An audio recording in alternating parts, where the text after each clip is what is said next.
우리가 구원받은 이후에는 부지런히 걸어가고 뛰어가고 달려가야 됩니다. 때로는 지칠 수도 있어요. 그러나 지친다 하여도 다시 힘을 내서 걸어가야 되는 것이죠. 근데 지치면 많은 사람들이 포기를 하고 그냥 다 내려놓으려고 합니다. 주님께서는 그런 우리들까지라도 주님의 손으로 우리를 이렇게 세워주셔서 같이 걸어가시는 분이시죠. 늘 그것이 우리 주님의 은혜인 줄 알고 주님의 손에 붙잡혀서 그렇게 나가는 저와 여러분들이 되었으면 좋겠습니다. 고린도전서 9장 24절을 보시게 되어지면 오해할 수 있는 단어가 있습니다. 한 사람이라는 단어가 나와요. 한번 보세요. 고린도전서 9장 24절. 구원받은 크리스천들이 믿음의 경주를 할 때 여러 사람이 달려도 한 사람만 상을 받는다는 것처럼 보입니다. 그러면 그리스도인들, 그러니까 크리스찬들도 경쟁을 통해서 상을 받는 사람, 받지 못하는 사람이 있는 것이 아닌가, 이제 그런 생각이 들게 되어지죠. 한번 읽어볼까요? 시작. 경주할 때 달리는 자들이 다 달릴지라도 한 사람이 상을 받는 줄을 너희가 알지 못하느냐. 너희도 상을 얻도록 이와 같이 달리라. 예전에 말씀을 드렸던 부분이긴 하거든요. 사람들이 그러니까 문장을 잘 이해를 해야 됩니다. 뭔가 비유하는 그런 내용들이 나오잖아요. 뭐뭐 같이, 뭐뭐처럼 이런 내용들이 나오면 그 단어 조사들을 잘 이해를 잘해서 뭘 말하려고 하는가 그걸 이해를 해야 되는 거죠. 근데 그걸 이해를 못하니까 문장을 이제 나름대로 오해를 해버립니다. 내 생각대로 이럴 것이다라고 자기 생각을 관철시켜버리는 경우가 있죠. 이 내용을 자세히 다시 한번 보시면 다 달릴지라도 한 사람이 상을 받는다는 것처럼 되어져 있습니다. 당시 이제 로마 이제 그리스도의 올림픽이 있었죠. 헬라 이제 그런데 올림픽이 있었기 때문에 그 올림픽에 근거한 그런 내용을 사도 바울은 설명을 하고 있는 것입니다.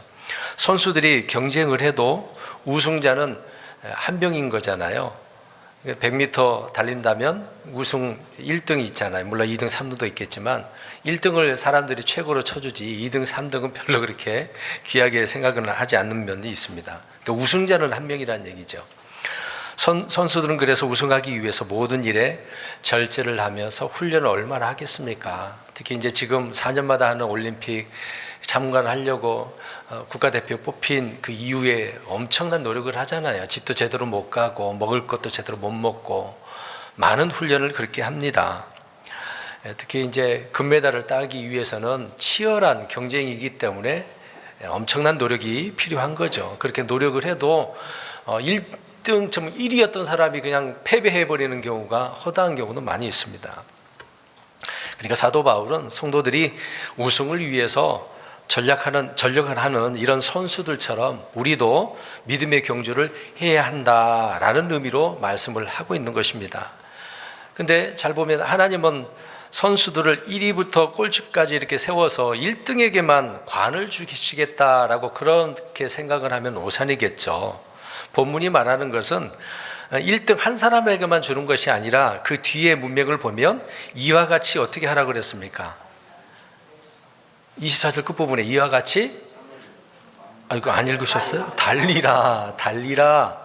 1등 한 사람이 이렇게 달리는 것처럼 우승하려고 하는 사람처럼 달려가라. 이제 뒷부분이죠. 우리도 달려야 된다. 근데 한 사람만 맞는 게 아니라 그리스도인들은 다 달리면 어떻게 되는 거예요? 다 받는 거예요. 이게 문장을 오해하지 말자는 얘기죠. 우리는 다 받는 거예요. 달리는 사람은. 그러니까 안 달리면 어떻게 된다는 얘기입니까? 못 받는다는 얘기죠. 지금 이 얘기는 뭘 주려고 하는 겁니까? 그렇죠. 보상을 이야기하고 있는 거죠. 우리가 하나님의 자녀로서의 받는 상속은 있겠지만 추가적으로 상을, 보너스라고 하는 그런 상을 받는 것은 따로 있거든요. 근데 그 상을 받으려면 달려가야 되는데 이와 같이 달려라 라고 한다는 말씀인 것입니다. 근데 어떻게 달리느냐가 이제 그게 문제가 되겠죠. 자기를 절제하면서 훈련하면서 달려나가야 된다라고 합니다. 다른 성경이 이렇게 되어져 있어요. 5가지 말씀드리겠는데, 빌립보서 3장 14절에는요 상을 받도록 달리라고 하는데 거기에 표대, 목표를 정하면서 달리라라고 하고 있거든요. 저와 여러분들의 목표는 어디입니까? 이 땅에 있는 것이 아니라 하늘에다가, 우리의 표대는 저 하늘에 있거든요. 이 땅이 아니란 얘기죠. 그러니까 목표가 어디에 두느냐, 목표를 어디에 두느냐, 그게 중요하다는 얘기입니다.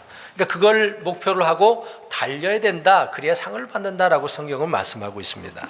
빌립보서 2장 16절에는 헛되이 달리지 말라는 얘기죠. 헛되이 수고하지 말라는 얘기예요.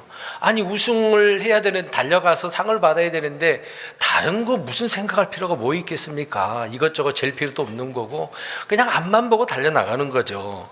헛되이라는 단어를 생각하셔야 돼요. 헛수고하는 경우가 얼마나 많습니까? 그리고 디모데후서 2장 5절을 보면 규칙대로 달리라고 이야기합니다. 그러니까 적법하게. 100m 달려도 옆 사람 라인에 발을 밟으면 안 되잖아요. 발을 밟는 순간 1등을 해도 탈락하게 되어집니다. 규칙을 잘 지켜야 된다고 이야기하고 있는 거죠. 저와 여러분들도 상을 받으려면 규칙대로 걷고 달려가야 된다는 얘기입니다.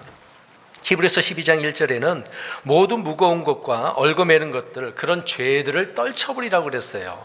짊어지고 갈 필요가 없잖아요. 주님께서는 우리의 모든 짐들을 어떻게 하라고 그랬습니까? 다 내게 맡겨. 그러니까 편하게 가라고 말씀을 하고 있는데 우리는 그것까지라도 못하고 내 고집 피우면서 내가 지고 가려고 하고 있잖아요. 그러지 말라고 합니다. 얽어매는 그런 죄들을 주님 앞에 맡기고 그냥 열심히 달려나가라고, 경주하라고 말씀하고 있죠. 그리고 고린도전서 9장 25절에 보면 매사에 절제하면서 달려야 된다. 매사에. 아니, 가볍게 달려가야 되잖아요. 근데 무겁게 뭔가 하나 걸치고 달린다고 한번 생각해 보세요. 그럼 빨리 달릴 수 있겠습니까? 안 되는 거잖아요. 우리가 신앙생활을 하는 데 있어서, 믿음의 여정을 걸어가는 데 있어서 자꾸 짐되는 것들이 너무도 많죠. 가정 문제, 직장 문제, 사업장 문제, 경제적인 거, 특히 돈 문제가 얼마나 우리를 얽어매는 부분도 있습니까? 그런 부분 때문에 이거 절제하지 못해서 제대로 걷지 못하고 달려가지 못하는 경우가 너무도 많죠. 그러니까 우리 그리스도인들에게서는 등수 문제가 아니에요. 2등, 3등 문제가 아니라 어떻게 달리느냐가 문제예요. 누구는 좀 늦게 달릴 수도 있잖아요. 어떤 체격적인 조건이 있으니까. 좀 마른 사람은 빨리 달릴 수도 있고, 그러나 말랐다고 해서 빨리 달리지는 못하거든요. 어느 누구나 다 건강하지도 않고 건강하기도 하고 이런 부분이 있겠지만, 차이는 있겠지만 어떻게 달리느냐, 앞에 5가지처럼 어떻게 달리느냐가 중요한 것입니다. 그러니까 그런 제대로 된 규칙에 따라서 주님께서 상을 주신다고 그러니까, 또 주님을 섬기는 자에게 보상과 영광이 주어진다고 하니까 이런 것을 놓고 달려가야 되겠죠. 그런데 그렇게 달려가다가, 경주하다가 문제는 목표 지점을 생각하지 않고 중간에 다른 걸 쳐다본다는 게 문제죠. 사람을 쳐다본다든가, 사람의 말들을 듣는다든가, 옆을 쳐다본다든가, 아니면 다른 곳을 쳐다본다든가, 이제 그런 것들을 쳐다보게 되어지면 낙심하게 되어집니다. 내가 상을 받을 수 있을까 막 속으로 자기 생각을 하거나, 또 힘들어서 포기하고 싶고, 열심히 달려나가는데도, 예를 들어서 이제 100m는 금방 뛰니까 상관없겠지만 마라톤을 한번 달린다고 한번 생각해 보세요. 결코 쉬운 것은 아니거든요. 여기서 한 40km도 안 되고 10km만 뛰어본다고 한번 보십시오. 제대로 뛸 수 있는 분이 없을 겁니다.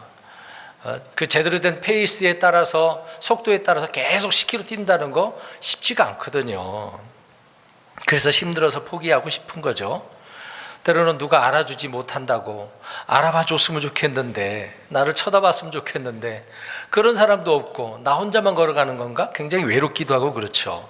때로는 가진 것도 없는데, 경제적인 사정도 안 좋은데, 가정 형편도 그렇고 자녀 문제도 그렇고, 그럴 때마다 우리에게 오는, 앞에서 우리가 찬송 부른 것처럼 뭐가 우리가 탁 옵니까? 낙심이 오게 되어지는 거죠. 그래서 오늘 고린도후서 4장 16절에 뭐 하지 아니하노니? 낙심하지 아니하노니. 이제 뒷부분은 우리 예전에 살펴봤던 내용인데요, 앞에 부분에 있는 낙심하지 아니하노니, 그러니까 상을 받으려고 달려나가는데 이 낙심 문제 때문에 달려가지 못해서 받지 못하는 경우가 너무도 많다는 얘기입니다. 오늘 본문의 말씀을 잘 보십시오. 낙심하다. 영어로는 이제 faint라고 하는 단어가 있는데요. paint가 아니고 faint예요. F. 이게 다른 표현으로 번역을 하면 뭐 지치다, 때로는 쇠약하다, 힘을 잃다, 기진하다, 뭐 문맥에 따라 그렇게 단어가 좀 달라진 면이 있겠지만 의미상은 같은 거거든요. 낙심하는 내용을 말하고 있습니다. 때로는 사는 것이 지긋지긋해. 도저히 못해 먹겠어. 이거 어떻게 살아? 힘들어 죽겠어. 이런 말들을 하잖아요. 어떤 사람들은 교회 생활이 막 힘들다고, 이 교회 나가봤자 뭐 기쁨도 없고 즐거움도 없고 내가 왜 나가는가, 뭐 그런 생각을 하는 사람도 있겠죠. 또 어떤 사람들은 자신이 이제 살고 있는 집, 우리 형편이 안 좋으니까 이걸 다른 데로 이사 가고 싶은데, 더 좋은 데로 가고 싶은데, 이제 그런 생각이 드는 거죠. 직장 문제도 그렇고 환경에 대해서도 지긋지긋하다고, 그런 생각들을 낙심의 마음을 품어서 그렇게 되는 거죠. 자, 이렇게 마음이 낙심하기 시작하게 되어지면 결국 그 낙심이 절망으로 오게 되어집니다. 절망으로 가게 되어지는 거예요. 절망. 낙심하게 되면 절망하게 되어집니다. 그러니까 낙담이라고도 할 수 있겠죠. 이런 낙심, 낙담은 영적인 힘이 떨어진 결과다라는 것입니다. 영적인 힘이 떨어진 거예요. 뭔가 달려나가서 아까 이제 낙심하게 되어지면 뭔가 힘이 떨어진 거잖아요. 다른 표현으로는 우리는 말씀의 권능이고 성령의 권능이고, 그래서 앞에 여러 번 말씀을 드렸잖아요. 성령 충만, 기름 부으심, 권능, 그 이야기를 했던 거죠. 이것을 우리가 얘기할 때 내게 맡겨준 사역을 잘 감당하라고 하는 그런 의미로 말씀드렸지 않습니까? 내 사역이 꼭 우리가 복음만 전하는 그런 부분은 아니잖아요. 내 가정에서도, 직장에서도, 사업장에서도, 어디에서든지 주께서 우리에게 주신 사명이 있기 때문에 그걸 감당하라고 주신 것들인 거잖아요. 근데 이런 권능이 점점점 소멸되어 가고 있다는 그런 증거가 낙심과 절망으로 오게 되어지는 부분이다 라고 하는 것입니다. 혹시 그런 상태에 있지는 않습니까? 뭐 예를 들어서 이제 증상이 나타나는 면을 좀 이야기하자면, 체력이 떨어지게 되어지면, 그 면역력이 떨어지면 뭐가 금방 오게 됩니까? 뭐 지치고 병이 금방 들겠죠. 특히 감기도 잘 들게 되고, 지금 감기 때문에 고생하신 분들이 계시고, 이미 걸렸다 나으신 분도 계시고, 저 역시도 한 주간 동안 감기 때문에 설교해야 되니까 신경을 많이 써서 일부러 주사 안 맞아야 되는데 2방이나 맞고 그랬어요. 약도 지금 먹어서 귀가 약간 멍멍한 상태거든요. 제가 지금 뭘 말하고 있는가 지금 막 빙빙 도는 것처럼 지금 머릿속엔 그런 면이 있어요. 그러니까 체력이 떨어지니까, 명령력이 연약하게 되어지니까 지금 그런 상태가 온다는 얘기입니다. 각종 이런 증상이 나타나듯이 영적인 힘이 떨어지게 되어지면 낙담, 낙심, 절망에까지 그렇게 가버리게 된다는 얘기죠. 내 안에 이제 평안이 있어야 되는데 평안 대신 막 근심이 오게 되어지고, 염려가 오게 되어지고, 불안과 두려움이 막 찾아오게 되지 않겠습니까? 기쁨 대신 막 짜증이 나죠. 만족해야 되는데 막 불평이 나와. 뭐 입을 거 먹을 거 마실 거 그냥 있는 대로 만족하라고 그랬는데 그것도 뭐 양이 차지도 않고 늘 불평하게 되어지는 거죠. 있으면서도 불구하고. 이런 것은 영적인 힘이 떨어졌음을 보여주는 증상들이란 얘기입니다. 실제 체력, 몸이 그런 것처럼 영적인 부분에서도 능히 우리는 경험할 수 있는 부분이죠. 저와 여러분이 코피를 흘리고 입이 헐고 눈이 아프고 잠이 막 쏟아지고 밥맛이 없고 몸이 고나는 이런 현상들이 다 그렇다는 얘기죠. 그러면 그런 상태인데 나는 괜찮아, 나 괜찮아. 그런 사람이 어디 있어요? 스스로가 자신을 알죠. 아, 내가 어디가 아프구나, 병들었구나, 그런 생각이 들잖아요. 그러니까 그런 환경, 어떤 역경의 날에 오게 되어지면 내 몸이 예전과 같지 않구나, 내 영적 상태가 정말 피폐하게 됐구나, 이거 알게 되어지는 것 아니겠습니까? 마찬가지로 우리의 영적인 부분이 그렇다는 얘기죠. 나의 믿음이 정말 얼마나 연약했고, 때로는 내가 가식이었고 가짜였고 거짓에 사로잡혔구나, 그런 것들이 이제 결국 그런 날에 드러나게 되어지는 거죠. 그러니까 낙심에 빠졌다라고 할 때 그 결과가 드러난 증상이란 얘기예요. 이제 이런 부분에 있어서 우리는 진단이 잘못 내려지니까 잘못된 처방에 의해서 의사 한 사람의 잘못된 진단으로 잘못된 약을 먹는다고 생각해 보세요. 그러면 죽는 겁니다. 과거에 그런 일들이 얼마나 많았습니까? 그러니까 환경이 문제가 아니라 낙담, 낙심으로 그런 것들로 인해서 내가 지금 내 신앙에 문제가 오고 있다라고 하는 거죠. 오늘 제가 왜 이런 말씀드리냐면 아까 처음에 얘기했던 것처럼 구원받고 난 이후에 지금 저와 여러분들은 주님 오시기를 기다리고 있죠. 속히 오시기를 바라고 계시죠. 왜 속히 오시기를 기다리고 계시나요? 정말 주님의 뜻이 이루어지기를, 의가 이루어지기를 바라면서 기다리시는 건지, 아니면 환경 문제 때문에, 먹고 사는 문제 때문에 아닌가요? 대부분 다 그럴걸요? 그런 의미로 기다리면 좀 문제가 있는 겁니다. 그런 걸 내려놓고 주님의 그 의가 속히 이루어지기를 바라면서, 주님의 때에 오시는 거잖아요. 내 때에 오시는 것도 아니고. 잠언서 24장 10절에 역경의 날에 내가 기진하면 너는 힘이 미약한 자니라. 이 성경에 나와 있잖아요. 역경의 날, 힘든 날이 오게 된단 말입니다. 그때 기진하게 된 자기 상태를 지금 말씀하고 있잖아요. 내가 기진하면, 야, 힘든 날에 너가 지금 낙심해 있구나, 맥이 없어지고 지금 아무것도 못하고 포기하려고 하는구나, 그 얘기 하잖아요. 그것은 왜요? 힘이 떨어졌기 때문에 그러잖아요. 체력이 떨어졌기 때문에. 그러면 영적인 문제가, 영적인 힘이 떨어져서 그렇다는 얘기잖아요. 그래서 우리는 힘을 얻어야 됩니다. 독수리가 날개 치듯이 올라가는 그 힘, 그 새 힘 얻어야 되잖아요. 여러분 어떻습니까? 독수리 날개 치면서 다 높은 데서 먹잇감을 바라보듯이 날아가는 그런 장면을 보세요. 얼마나 위험 있게 날아갑니까? 힘 있게 날아가잖아요. 그런 힘을 우리는 얻어야 된다라는 것입니다. 몸에 힘이 없는 것도 문제지만 혼의 힘이 없고 영의 힘이 없으면 정말 난감하거든요. 이 중요한 구절 한 구절 읽겠습니다. 잠언서 18장 14절을 한번 읽어볼게요. 자, 보세요. 몸의 문제도 있지만 혼의 문제도 있고 영의 문제도 있다고 나와요. 우리는 영혼 몸이 있잖아요. 근데 영을 한번 보세요. 영의 문제가 생기면 이거 감당할 수 없다고 나옵니다. 잠언서 18장 14절, 18장 14절입니다. 18장 14절, 잠언 18장, 구약에 있죠. 잠언은 18장 14절, 시작. 사람의 영은 그의 병약함을 지탱할 것이지만 상처 입은 영은 누가 감당할 수 있으리요. 보세요. 사람의 영은 병약함을 지탱해 준대요. 연약함들을 이 영이 건강하면요 지탱한대요. 그러나 영이 상처를 입어서 상했어, 그러면은 감당할 수 있대요? 없다고 나옵니다. 그러면 그 사람 그 자체가 완전히 무너지는 거잖아요. 그러니까 영의 문제는 곧바로 혼과 육신의 균형과 평안을 완전히 깨트려 버리는 거예요. 그러니까 우리는 몸, 혼, 영, 내 안에, 그러니까 내 영이 건강해야 내 몸까지라도 건강할 수 있다는 것을 말씀을 우리 이 구절을 통해서 알 수 있는 거죠. 그렇다면 우리를 낙심하게 하는 것들은 무엇이겠습니까? 왜 낙심하겠어요? 환경 탓, 여러 탓을 하겠죠. 대부분 너 왜 낙심했어? 그러면은 사는 것이 힘들어서, 힘 얘기를 할 거예요. 힘이 빠졌다는 얘기로. 이제 경제적인 문제 때문에 힘들어. 내 자식들이 말을 안 들어. 부부 싸움에서 그래. 다 그런 얘기를 할 거예요. 우리는 원인을 그런 데서 찾으면 안 돼요. 내 문제가 얼마나 잘못된 문제인지를 성경을 통해서 우리는 알아야 된다는 얘기죠. 첫 번째로 우리 마태복음 4장 4절에 말씀하고 있듯이, 찾지를 않으셔도 되고 다른 구절 찾을 겁니다. 영의 양식을 제대로 먹지 않았기 때문에, 먹지 않거나 마시지 않았기 때문이라고 성경은 말씀하고 있습니다. 말씀은 영의 양식이잖아요. 아까 영이 문제가 되셨으니까 영을 건강하기 위해서는 양식을 먹어야 돼. 그 양식이 말씀의 양식이라고 하는 겁니다. 예수님께서 하나님의 입으로 나오는 모든 말씀으로 어떻게 할 것이다? 살 것이다 라고 말씀하셨거든요. 마귀가 유혹을 할 때 말씀으로 살아가야 된다는 것을 강조하셨잖아요. 저와 여러분들은 세상의 양식이 아니라 말씀의 양식을 먹어야 되는 거예요.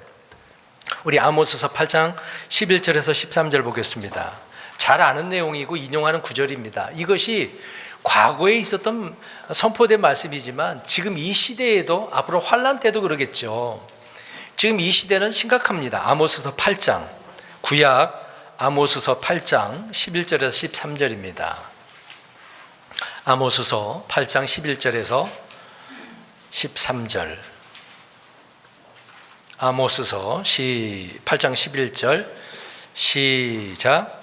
주 하나님이 말하노라. 보라, 날들이 오리니 내가 그 땅에 기근을 보내리라. 그것은 빵으로 인한 기근도 아니요 물로 인한 갈증도 아니며 주의 말씀들을 듣는 것에 대한 기갈이라. 그들이 바다에서 바다까지 북쪽에서 동쪽까지 떠돌아다니며 주의 말씀을 구하려고 이리저리 다름질하여도 그것을 찾지 못하리니 그날에 아름다운 처녀들과 청년들이 갈증으로 인해 기진하리라. 아멘. 근데 하나님께서 기근을 어떻게 하신대요?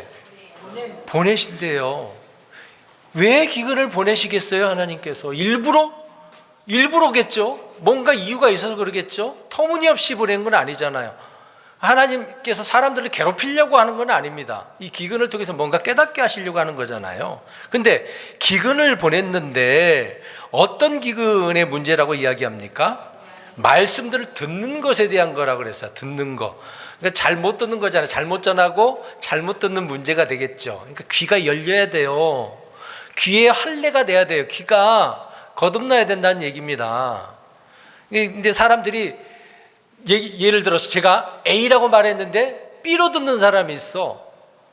이해가 잘못됐다는 얘기잖아요. 하나님의 말씀은 분명히 이거라고 선포를 하고 있는데 다른 것으로 이해하는 사람이, 그렇게 듣는 사람이 있다고요. 이제 그런 문제가 생겨요. 그래서 사람들이 제대로 된 말씀을 찾으려고 막 돌아다녀. 기근이 있으니까 뭘 얻으려고 돌아다닌다고 말입니다. 그러나 이게 갈증으로 인한 기준이라고 나오잖아요. 갈증. 말씀에 대한 갈증이란 얘기죠. 못 들으니까. 이 말씀은 말씀이 없기 때문에 사람들이 기진했다, 낙심했다, 힘이 떨어졌다, 그 얘기를 하고 있는 거지 않습니까? 영의 양식을 제대로 먹지 못하니 이런 기갈, 낙심이 오게 됐다는 얘기입니다. 그러니까 이 시대의 주림과 갈증이 어디에서 온다고요? 말씀 듣는 데서. 잘 들으시라고요. 지금 선포하는 말씀 왜 이렇게 오늘 선포하고 있습니까? 저와 여러분들이 믿음의 여정을 가고 있는데 주님이 빨리 안 오시고 늦게 더디 오고 계셔. 근데 이럴 때 사람들이 낙심하니까 낙심하지 말라고, 절망하지 말라고요. 힘있게 걸어가시라고요. 근데 그렇게 걸어가려면, 낙심하지 않으려면 첫 번째로 말씀을 잘 어떻게 해야 돼요? 들어야 된다고요. 그래야 뭐가 생겨요? 믿음이 생겨요. 믿음은 들으면서 생긴다고 그랬지 않습니까? 들어야죠. 두 번째로는 생명의 근원이 되신 하나님을 버렸기 때문이다라고 나옵니다. 하나님을 버려요. 사람은 누구나, 우리 보겠습니다. 우리 아이가 아침에 출근하면은 그 물통에다가 물을 담아 갖고 가더라고요. 저 여러분들이 때로는 빈손으로 다닐 수도 있겠지만 움직이는데 괜찮으시면은 그런 물통 같은 거 들고 다니겠죠. 근데 그 물통에서 저절로 물이 나옵니까? 그 물통에다가 물을 어떻게 해요? 그래, 정수기나 수도꼭지에서 담잖아요. 옛날에는 우물물에서 길어서 그렇게 하겠죠. 근데 생각을 한번 보세요. 누가 물이 물통에서 나오는 줄 알고 물통만 귀히 여기고 샘을 버린다면 웃겠죠. 무엇을 우리가 필요로 한 거예요? 물통이 중요한 거예요? 물이 중요한 거잖아요. 이런 일이 이스라엘 역사 가운데 그대로 있었어요. 그게 배교의 현장에서 나타난 거거든요. 성경을 한번 보겠습니다. 예레미야 17장 13절입니다. 우리는 지금 낙심한다라고 할 때 환경 문제, 가정 문제, 경제 문제 이런 데서 찾아요. 그런 데서 낙심해가지고 괴로워요. 하나님 나 정말 슬퍼요. 나를 위로해 주세요. 막 그런 찬송도 복음 찬송 많이 부르잖아요. 정말 저는 그런 걸 볼 때마다 좀 안타까워요.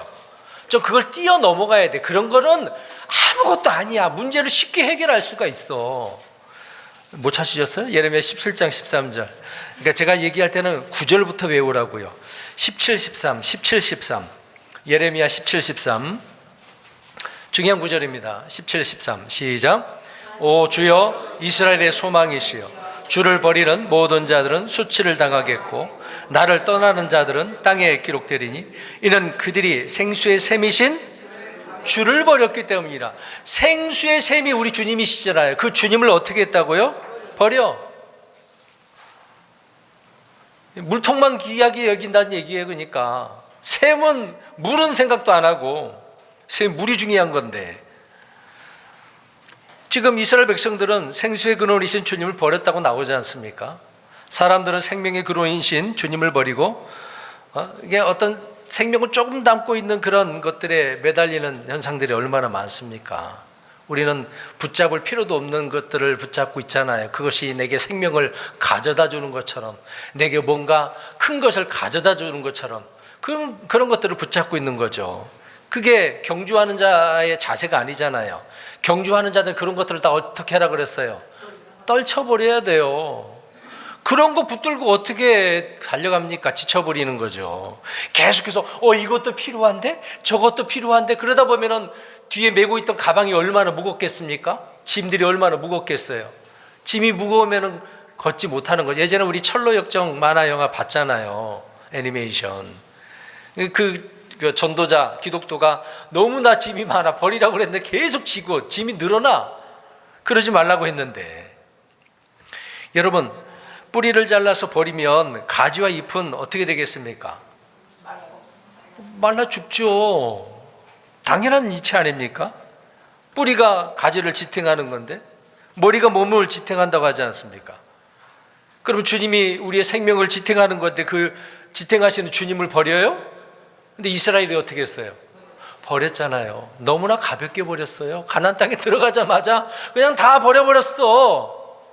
아니, 하나님보다 귀한 게 뭐가 있어? 그렇게 이집트에서 나와서 경험을 얼마나 많이 했는데, 그러니까 눈으로 보고 뭔가 경험해도 믿음이 안 생겼던 거 아닙니까?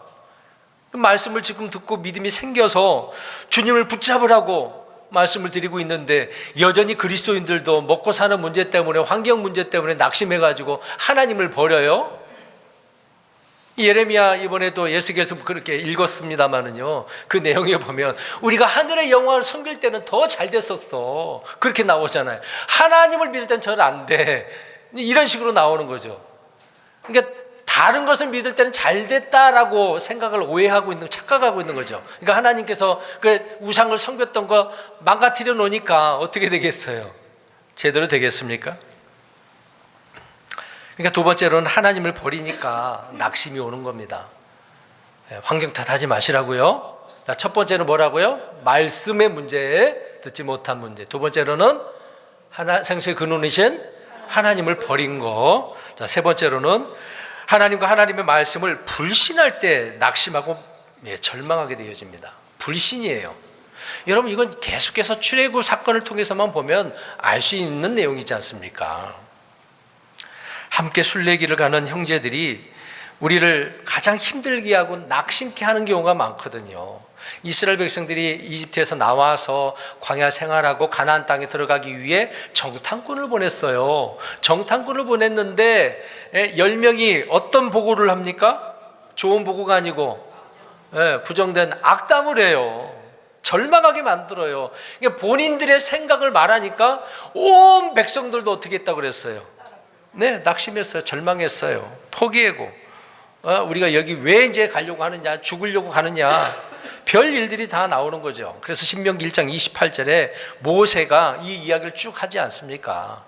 과거에 있었던 그 사건을 들먹이면서 너희들의 문제가 바로 거기야. 그래서 끝부분에 그렇게 말씀을 하고 있는 겁니다. 앞부분에 우리 형제들이 우리를 낙심하게 하며 말하기를, 말을 하는 그 자체가 낙심시켜버렸다라고 모세는 언급하고 있는 거죠. 너희들 그래서 낙심케 하는 말 하지 말라는 얘기예요. 그 말 때문에 다 낙심하게 된 거예요. 그러니까 우리가 말 잘해야 돼. 믿음의 말을 해야 되는 겁니다. 가정, 부부간에도 그렇고 부모와 자녀간에도 그렇고 낙심케 하는 말들을 너무 쉽게 해요. 그러지 말라고요. 특히 악한 사귐은 선한 행실을 더럽히지 않습니까? 이런 예를 성경에서만 보는 게 아니라 실제 교회 내에서도 많이 일어납니다. 교회에서 뭔가 하자 그러면은 부정된 생각 먼저 말을 하고, 안 된다는 것부터 이야기를 하고, 주님이 함께 계시면 안 될 일이 뭐가 있겠습니까? 라고 할 수도 있는 문제인데 이것저것 다 재보는 거죠. 그러면 안 되는 거예요. 야, 너에게 지금 뭐 먹을 것이 뭐가 있어? 그러니까 빌립이 뭐라 그래요? 뭐 아이 갖고 온 거 빵 5개, 물고기 2마리 그거 갖고 뭐 어떻게 하겠어요? 그러잖아요. 생각해 보세요. 그 현장이에요. 그 당시에 현장에서 말하는 거지 않습니까? 이 두 개, 이거 가지고 이 모인 사람들 지금 5천 명이 넘는데 어떻게 이걸 다 먹여요? 그러니까 그 말은 어떻습니까? 지금요 이미 부정되고 낭식케 하는 말이잖아요. 주께서 책망하시지 않습니까? 그러나 그런 말을 할지라도 주님이 누군가를 거기에서 오병이어, 흔히 말하는 오병이의 사건을 통해 주님이 누구신가를 보여주시고 있는 거죠. 우리는 교회에 대해서 그런 것을 볼 때 조심해야 됩니다. 우리 성경 또 구절을 한번 보겠습니다. 민수기 32장 9절. 그래서 그 사건을 통해서 이렇게 말씀을 합니다. 민수기 32장 9절입니다. 우리는 이런 것들로 너무나 쉽게 낙심을 합니다. 그러지 말자고요. 민수기 32장 9절입니다. 시작. 그 사람들이 에스겔 골짜기로 올라가 그 땅을 보고 이스라엘 자손을 낙심하게 하여 주께서 그들에게 주신 땅으로 그들이 들어가지 못하게 하였느니라. 예, 봤어. 있는 그대로 보긴 봤는데 믿음의 눈으로 본 거 아니잖아. 이미 하나님께서 자기들에게 주신 땅으로 봤잖아.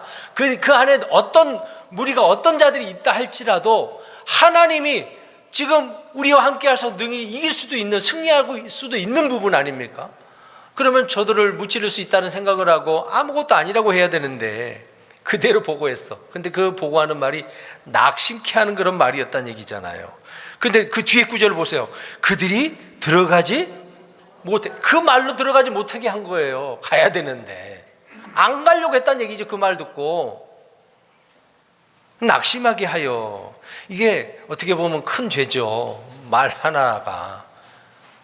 이제부터 이 말씀을 들었으니까 이제 오늘부터 좀 생각을 바꿔서 말 조심하세요. 다른 사람까지라도 이제 혼자 낙심하면 그것도 뭐 거기까지라 그러면 그럴 텐데 다른 사람까지 망가뜨리지 말라고요. 불신의 형제들은 자신만 은혜의 복을 받지 못하는 게 아니라 형제들이 누릴 수 있는 영적인 은혜와 복을 받지 못하도록 망아버리는 거예요. 덩달아 죄 가운데 빠지게 만들어버리는 겁니다.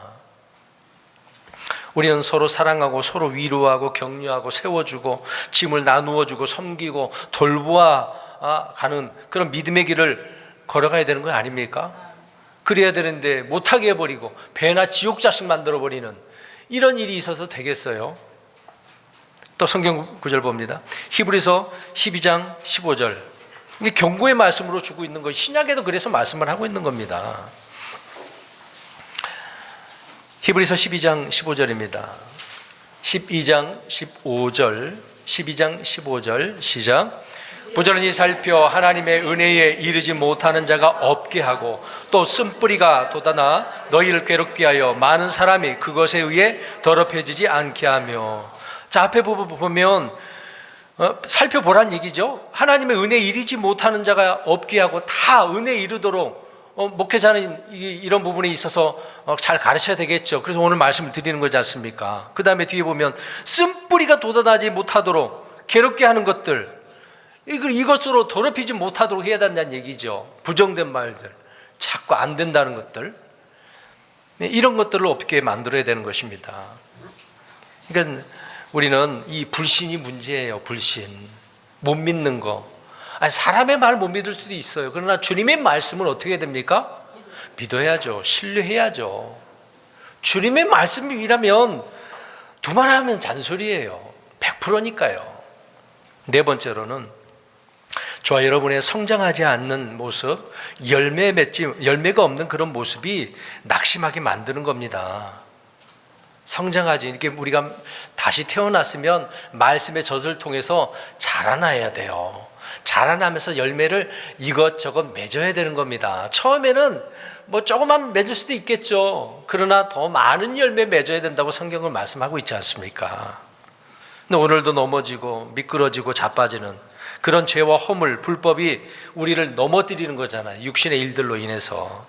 내가 짓는 죄, 허물, 불법이야말로 이런 것들이 나를 낙심케 하는 거거든요. 그래서 나를 성장하지 못하게 만드는 겁니다. 여전히 내 육신의 모습만 보니까 이것 때문에 아이고 나는 구제불능이야, 뭐 해도 안 되는구나, 그냥 거기로 멈춰져 있어. 그러니까 그 다음으로 못 나가는 거죠. 한 단계 좀 업그레이드 되는 그런 신앙이 돼야 되는데 올리지 못하는 부분이 있는 거죠. 시편 40편 12절에 셀 수 없이 많은 해악들이 나를 에워싸고 내 불법들이 나를 붙들었으므로 내가 위를 볼 수도 없으며 그것들이 내 머리털보다 더 많으므로 내 마음이 나를 버리나이다. 절망하고 있는 거죠. 지금 시편 기자가 불법들로 인해서 이거에 나를 붙들고 있으니까 막 절망한 상태야. 죄악에 빠져 있는 거예요. 거기에 막 빠져나오지 못하는 수렁에 갇혀져 있는 상태인 거죠. 여러분 늪이나 그 수렁에 빠지면 어떻습니까? 나올 수 있어요? 나오려고 하면 할수록 더 들어가는 거잖아요. 그런 상태가 이런 죄, 내 불법들, 내 육신의 행위들, 이것만 보면 절망에 빠지는 겁니다. 그러니까 그럴 때 이걸 보지 말라고요. 주님이 누군가를 봐. 절망 가운데 내가 불법 가운데 있다 할지라도 거기서 건지시는 분이 누구예요? 우리 주님이시잖아요. 주님 도와주세요. 손을 내밀면 되잖아. 도와달라고 내밀면 되잖아. 근데 왜 똥꼬집이야? 똥꼬집으로 그런 손도 안 내밀어. 아유, 그냥 손만 살짝 들기만 하면 되는데? 주여, 손만 들면 되잖아. 근데 손을 왜 안 내밀어요? 그런 고집을 피우는 경우가 너무도 많죠. 우리는 성장해야 됩니다. 열매를 맺으려고 좀 나아가셔요. 주님이 그 모습을 보고 얼마나 기뻐하시는데, 우리 저와 여러분들 우리 자녀를 낳고 아이들이 자라나는 모습을 보세요. 얼마나 기쁩니까? 처음에 아빠, 엄마 그러면은 어때요? 부모들 다 어떻습니까? 말하는 순간 기뻐가지고 말했다고. 또 걸어봐요. 한 걸음 뛰어봐요. 박수 치면서 우리 애가 걸었다고 그러지. 그게 주님의 마음이셔요. 근데 그 아이가 자라나가지고 혼자서 밥도 잘 먹어. 학교도 막 혼자서 가. 시험도 막 점수도 잘 맞춰가지고 와 100점 맞아봐요. 그러면 더 기뻐가지고, 별거 아닌데도 기쁘지 않습니까? 그게 주님이 부모의 마음처럼 그렇지 않겠어요. 다섯 번째로, 뭐가 나를 낙심시키느냐? 마귀가, 원수가 나를 낙심시켜요. 계속해서 공격하니까. 그러면 생각해 보세요. 그러면 마귀가 없다면 어떻습니까? 마귀가 없다면 좋을 것 같아요? 안 좋을 것 같아요? 대답하기가 곤란합니까? 안 좋을 것 같아요? 사실 우리는 생각하잖아요. 마귀가 없었으면 저 에덴 동산에 뱀에 의해서 선악과를 따먹게 됐잖아요. 만들지 말지도 그런 말도 나오고, 뱀이 없었으면 좋았을 텐데 그럴 거 아닙니까? 근데 마귀가 없다면 공격받지 않으니 나는 연약한 자가 아니고 건강하고 씩씩하고 제대로 서 있는 사람으로 살아갈 수 있을 것이라고 생각하잖아요. 근데 에덴 동산에서도 아담과 이브가 어떻게 했는데, 그리 좋은 동산에서도 타락을 했는데요. 마귀가 없다고 잘 살 것 같아요? 근데요, 성경을 잘 보면 오히려 원수들 때문에 낙심한 경우도 있지만 그 경우에 따라서 오히려 공격을 받는 순간 내게 그것이 이익이 되고 유익이 되는 경우도 있단 말입니다. 마귀가 그렇게 나를 공격해야 내가 누군가를 알게 돼. 나는 이런 놈이구나. 여전히 누군가 나를 공격하면 넘어질 수도 있고 죄 가운데 빠질 수도 있고 내 믿음이 무너질 수 있는 그런 존재구나. 그걸 알 수가 있는 거거든요. 물론 마귀는 우리의 믿음을 무너뜨려요. 우리의 정신도 막 파괴시키고 믿음도 막 제대로 소유하지 못하도록 만들어버리니까. 그럼에도 불구하고 그런 일 때 마귀가 공격하니까 그것이 총맥제가 돼가지고 오히려 주님을 더 붙잡는 거예요. 그래서 성경에 나오잖아요. 원수를 대적하는 데 있어서 그냥 대적합니까? 우리 전신갑주를 생각해 보겠습니다. 제 머리부터 한번 보기, 무슨 투구를 써야 돼요? 구원의 소망의 투구. 여기는 의의 흉배, 또 하나는 성령의 검, 또 하나는 믿음의 방패, 여기는 진리의 허리띠, 신발은 무슨 신? 복음으로 무장한 신이죠. 뒤에는 어떻게 돼 있어요? 뒤에는 아무것도 없어. 그러니까 도망치지 말란 얘기죠. 뒤돌아서지 말란 얘기예요. 앞장서서 가란 얘기잖아요. 그렇게 더 씩씩하게 나가라고 말씀을 하고 있는 겁니다. 마귀는요, 강한 자를 공격하는 게 아니라 약한 자를 공격해. 예전에 우리 아말렉 자손들이 이스라엘 백성들을 괴롭히는 그 장면 말씀을 들었지 않습니까? 신명기 25장 17절에 18절에 나오는데, 그래서 하나님은 아말렉이 길에서 네게 행한 일을 기억하라고 그랬거든요. 하나님은 아말렉을 철저히 없애버린다고 그랬어요. 왜요? 이스라엘 백성들이 행진을 하는데 지치고 연약한 자들, 뒤에 떨어진 처진 자들을 공격했다고 그랬어요. 앞에 건강한 자를 공격한 게 아니라 뒤에 처진 자들을 공격했다고, 연약한 자들을.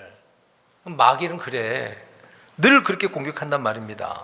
낙심하게 되어지면 울부짖는 마귀가 그 마귀에 의해서 먹히는 거거든요. 이제 힘들어요. 이제 행군을 한다고 생각해 봤어요. 너무 힘드니까 오랜 길을 걸어가야 되잖아요. 지쳐. 어떤 사람은 몸이 연약하니까 지칠 수도 있겠죠. 근데 그런 사람들은 마귀에 공격당하기가 십상이거든요. 그럼에도 불구하고 힘을 내서 막 도망쳐야죠. 마귀가 쫓아오는데, 연약하는데 내가 이길 수도 없는데 어떻게 견뎌낼 수 있겠습니까? 우리는 그런 낙심할 필요가 없는데 낙심하려고 하는 일들이 얼마나 많겠어요. 그럼에도 불구하고 우리는 낙심하지 않습니다. 왜요? 우리는 환난이 닥치고 시험이 닥치고 어떤 시련이 올 때 낙심하지 않는 이유가 있겠죠. 첫 번째로 고린도후서 4장 16절에 보니까 오늘 말씀입니다. 그 뒷구절에 나와요. 날로 어떻게 돼서 그래요? 새로워진다고요. 자, 여기서 기억나십니까? 날로 새로워진다는 말이 우리의 겉에 육신이 그렇다는 얘기예요? 속사람이라고 성경에 분명히 써 있지 않습니까? 육신은 골병이 들고 상처투성이라 할지라도 우리의 속사람은 나는 잘 몰라, 의식하지 못하더라도 내 안에는 거듭났고 지옥에서 구원받았기 때문에 내 안은 날로 나도 모르게 막 새로워져요. 그게 성경 말씀이에요. 그래서 내 속사람이 늘 내 안에선 찬양하고 주를 기뻐하고 즐거워하는 거죠. 환난은 그래서 기뻐하는 겁니다. 내 안에 그리스도의 형상이 이루어졌기 때문에 그러는 것입니다. 이런 사람들은 낙심하지가 않아. 아까 앞에서 말하는 것들, 말씀을 듣지도 못하고 하나님도 버리고 그래 보세요. 불신하는 이유 때문에. 그런 일들이 우리를 얼마나 낙심케 하는데요. 두 번째로는 기도 응답이 있으면은요, 낙심할 이유가 없어요. 여러분, 기도 응답 좀 받으신 분 손 들어 보세요. 여태까지 기도한 것 중에서 응답 받은 거. 많은 사람들이 손을 안 들으셨네? 그럼 기도 응답 한 번도 못 받으셨어요? 아니, 믿는 자들인데 기도 응답을 못 받으시고 어떻게 살지? 그럼 기도를 안 했다는 얘기네? 구할 것이 없었나 봐요. 그렇습니까? 있는데 모르겠어요? 경험을 안 해. 경험을 했는데도 인식을 못 하신 것인지요? 이거 큰일 났는데? 주께서 구하라고 그랬잖아요. 구하는 자들에게 주신다고 그랬거든요. 오늘 암송 구절이 그건데, 너희가 내 안에 거하고 내 말대로 너희 안에 거하면 원하는 대로 구하라. 그러면 그것이 내게 이루어지리라 하고 말씀하셨거든요. 근데 안 구하셨어요? 이거 어떻게 하지? 그리스도인들이 주께 구하지 않고 산다는 것은 말이 안 되는데요. 모든 것을 만족하고 사시나 보죠. 참 복음 찬송에도 보면은 기도할 수 있는데 왜 염려하십니까? 그런 노래도 있습니다. 근데 기도 안 하는 사람들은 염려하니까 기도가 안 되겠죠. 누가복음 18장 1절에 그렇게 말씀하고 있습니다. 기도할 수 있기 때문에 낙심하지 않는 거죠. 주님은 우리의 기도를 응답해 주시기 전에 구하는 것들을 받을 수 있는 그릇을 만들으세요. 그냥 주시는 게 아니라 그것을 받을 수 있도록 먼저 갖추도록 한 다음에 주시는 거예요. 그래서 갖출 수 있도록 훈련하고 시험하고 오래 참게 하시는 거거든요. 그렇게 해서 주시는 겁니다. 이제 기도할 때 바로 주시는 게 아니고 그 과정이 또 있어요. 기다리는, 믿음으로 기다려야 되잖아요. 인내하면서, 신뢰하면서. 근데 기다리지도 않고 신뢰하지도 않는데 하나님이 주시지는 않겠죠? 응답이 때로는 없는 것처럼 보인다 할지라도 합당한 자세가 되어지면, 받을 만한 그릇이 되면 하나님이 주시는 거예요. 그렇다면 이 문제가 되겠죠? 기도 안 했거나, 기도했는데 합당한 그릇으로 내가 준비되지 않았거나, 그러니까 이제 응답을 못 받는 거죠. 여러분, 그리스도인들이 이 맛에 살지 않겠습니까? 그래야 힘이 나죠. 또 기도해야 되겠네. 응답 받아보세요. 또 기도해야 하겠다. 그 제목이 생기는 겁니다. 기도 제목이 있으세요? 없으세요? 없으세요? 있어요. 이따가 제출하세요. 근데 이거 써가지고 저한테 제출하세요. 이거 큰일 나겠네. 우리 아이들도 기도 제목이 있어야 돼요.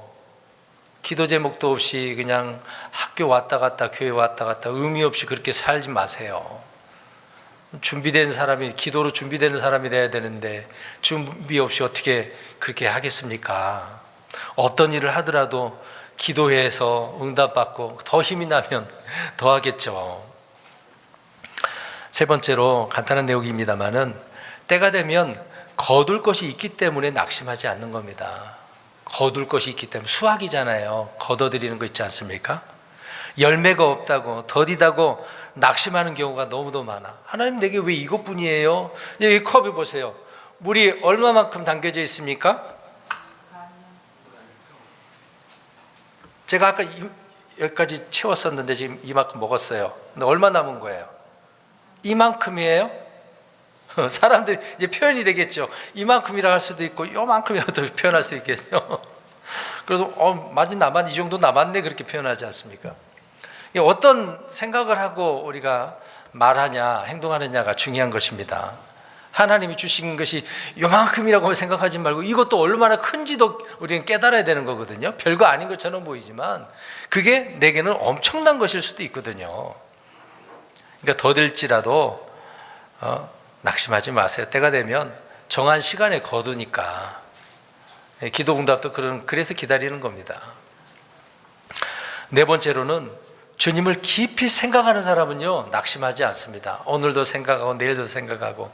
근데 하루 종일 한 번도 주님 생각하지 않은 분들 계시나요? 그런 분은 없겠죠?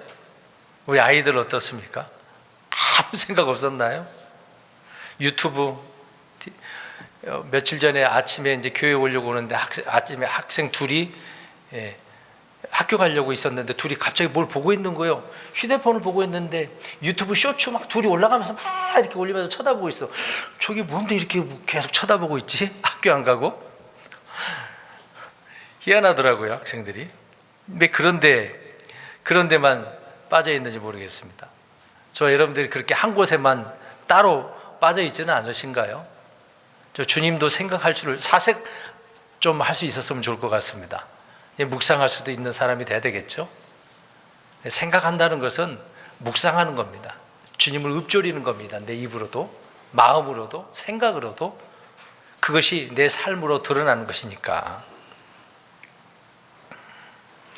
어떤 사람은 이 나이가 되도록 뭐 이것도 못 사고 저것도 못 사고 명함 한 장도 못 내밀지도 못하고 그런 생각하지 말고 주님을 생각해 보세요. 뒤에 나가보세요. 다섯 번째로는 히브리서 12장 5절을 보니까 책망받을 때 낙심하지 않는데, 이거 좀 희한한 말씀이에요. 여러분 생각해 보세요. 우리가 하나님 앞에 혼나는 경우가 있어. 자녀니까 하나님의 자녀는 하나님 앞에 징계받을 수도 있거든요. 근데 이럴 때 낙심하는 경우가 너무도 많습니다.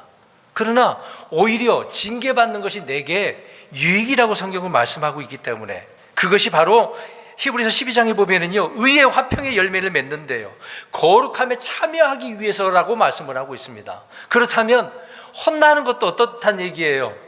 은혜고 감사한 일이라는 얘기거든요. 우리는 그렇지만 혼나는 거 보면은 싫다고 그러잖아요. 맞을까 봐. 매 맞는 게 아프니까. 어렸을 때 우리 아이들 많이 혼났거든요. 많이 혼났어요. 엉덩이에다 제가 매를 많이 때렸습니다. 그 잘못한 수만큼 너 몇 대 맞을래 하면서 혼냈어요. 근데 매를 들기 전에 막 울면서 막 손을 빌고 그런 아이가 있었어요. 때리지도 않았는데 그럼에도 끝까지 매를 댔어요. 왜요? 뭔가 잘못한 걸 알라고. 유익되는 거, 잘못을 더 이상 그런 잘못을 범하지 못하게 하기 위한 것이니까. 내게 유익된 거잖아요. 일부러 제가 자식이 미워서 그렇게 했겠습니까? 하나님도 마찬가지죠. 우리에게 열매를 맺게 하기 위해서, 바로잡기 위해서 책망을 하시는데 얼마나 감사한 일이겠어요. 또 하나 오늘 본문에 나오는 내용이지만 보상이 있기 때문에 낙심하지 않는 겁니다. 처음에 얘기했잖아요. 경주자 보상 상 받는 거. 그래서 인내하고 수고하고 낙심하지 않는 겁니다. 그럴 때 주님께서 칭찬하시는 거예요. 그래, 잘했어. 잘 견뎌냈어. 잘 참아냈어. 그래서 내가 너에게 상을 줄게 라고 하시는 겁니다. 그 상을 나중에 그리스도 심판석에 가서서 다 받으시기 바랍니다. 제가 줄 수 있는 건 아니에요. 제가 우리 성도님들에게 상을 줘버리면 주님 앞에 가서 못 받아요. 이 땅에서 받는 게 아니에요. 주님 앞에 가서 받는 것이거든요. 저에게 뭐 좋은 말 듣는 게 중요한 게 아니라 주님께서 칭찬하시는 그 말씀이 좋은 것이죠. 마지막으로 하나님께 소망을 두면 낙심하지 않습니다. 이 땅에 소망을 두니까 낙심할 뿐이지 하늘에 소망을 두면, 주님께 소망을 두면 낙심하지 않거든요. 오늘 고민을 했었습니다. 사실상 무슨 설교를 해야 될까. 지금 2026년도도 반년이 지나갔고 이미 지금 몇 월 달에입니까? 지금 8월 23일인가요? 이제 9월 되잖아요. 이제 한 분기도 반 정도 남아 있는 그런 상황인데, 이렇게 시간이 지나가는 그런 상황 속에서 좀 지치고 낙심하는 경향이 있지 않나, 그런 생각이 들더라고요. 그래서 지금 이 말씀으로 우리가 힘을 얻어야 되겠구나 라는 생각이 들어 오늘 이 말씀을 드린 것입니다. 성도 여러분, 말씀을 잘 듣고 주님을 신뢰하고 그런 가운데 내가 성장을 해서 열매를 맺어서 낙심하지 않은 가운데 기쁨으로 나아갈 수 있는 이런 삶이 된다면 얼마나 우리의 삶이 기쁘고 행복하겠습니까? 오히려 그 모습을 통해서 내 가정이 더 변화가 되어지고 직장과 사업장이 변화가 되어진다고 한다면 더 그래야 되잖아요. 그런 그리스도인이 하나님께서 기뻐하신 그리스도인 아닙니까? 그렇게 안 살고서 맨날 불평하고 비판하고 신세 한탄만 하고 염세주의자 막 세상을 비판하고 세상이 왜 이래, 왜 이렇게 흘러가고 있어, 그게 중요한 건 아니잖아요. 뭐 어차피 악한 세상 더 나빠질 건 뻔할 것인데, 믿음으로 나아가는 저와 여러분 되시길